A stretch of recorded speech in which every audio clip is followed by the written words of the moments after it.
Number 340 in the Masters of Cinema series is Miyamoto Musashi from Zen and Sword set. This is the first movie of a 5-part film series. It was released in 1961, directed by Tomu Uchida, and it is the origin story of our titular character. You know, before there was the legend, there was a restless young warrior. It tells the story of Japan's most famous swordsman, charting his transformation from the wild, reckless Takezu into the disciplined and spiritually evolving samurai Miyamoto Musashi.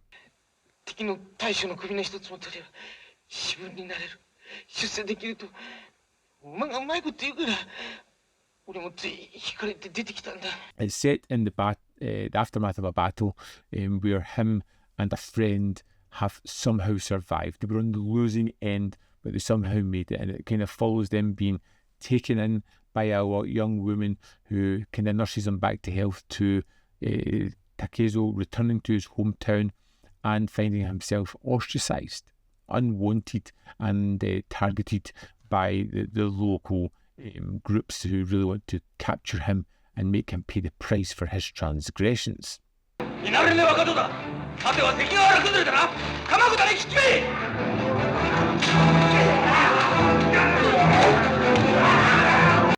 And it's not as romanticised as previous samurai adventures. And I would say that Takezu is not really a character that's ultimately that likeable at the start. There's a little bit of a snivelling nature to him. He is conniving. He is sulking around the outskirts of this town. He's trying to sneak about and fight his way out of any battle. And the fights, which are really fun as well, they're really kinetic action set pieces.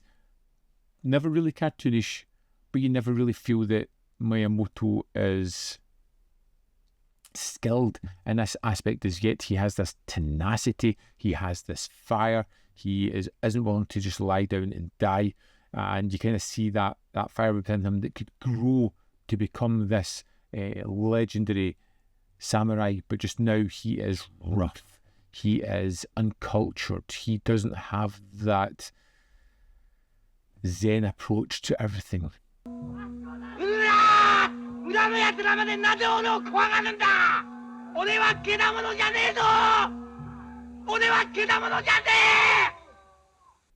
But that's going to come by the end of the film, and that's what I like about this one. It feels like the start of a journey, and it's not in a rush to get to that character. The whole aspect of this first film is setting up Takezu and building him towards his new persona. He has to go through these arduous tasks, surviving a war, recuperating, being subjugated on and pushed apart from his culture and his town, ultimately left to kind of die before he can be reborn as someone else who discovers the patience and the knowledge to become a better person. You know, the way Takezu begins life is raw aggression before he becomes more educated, before he learns restraint and understanding, is a wonderful journey. And it's not, the fact that it's not in a rush to get there is great as well.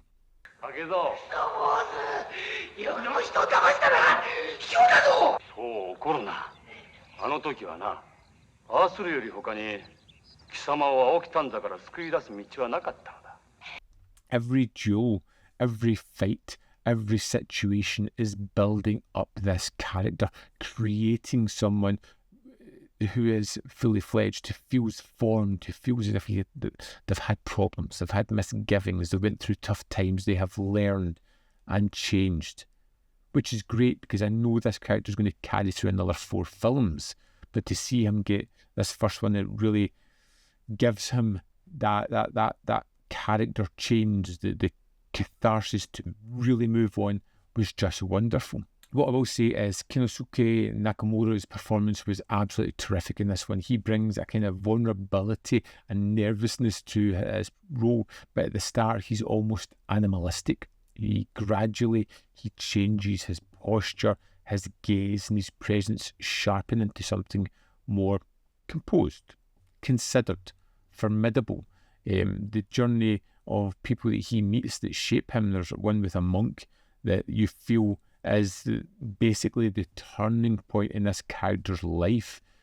The way he can talk him into doing things by explaining situations and talking him around with a grander plan is wonderful. I liked this one. Was it a great film? No, never quite got there, but it was really interesting, it was really fun, and it's one that I'm really curious to see where it's going to lead next, which, considering it's the first film of 5, is a really good way to leave it. Let's dive into the disc and have a look at the extras. Here we are in disc 1 of the Zen Sword set with Miyamoto Musashi and Duel at Hanyakaza Heights. First we have the film with the original Japanese mono, then an audio commentary by Jonathan Root. Here we have Miyamoto Musashi 2, Duel at Hanyakaza Heights, with the Japanese mono, and audio commentary by Jasper Sharp. As for additional extras on this disc, we have Miyamoto Musashi Toei Bulletin, which is basically an announcement of the production of this film, a little 3-minute clip showing what's going to happen, some aspects of the film, and basically a teaser. Then we have the trailer. Then we have Miyamoto Musashi 2, the Toei Bulletin, again just an announcement of it's coming soon, pretty much just a teaser and a trailer. That's the extras for disc 1. There we have it. Miyamoto Musashi 1 was really good. It was a good introduction. It wasn't a great film, but it was solid, and it makes me want to see where it's going to go next. So I'm looking forward to this journey. I'd love to know your thoughts on this film, so let me know in the comment box below whether you loved it, hated it, or fell somewhere in the middle. As always, there is more content up here.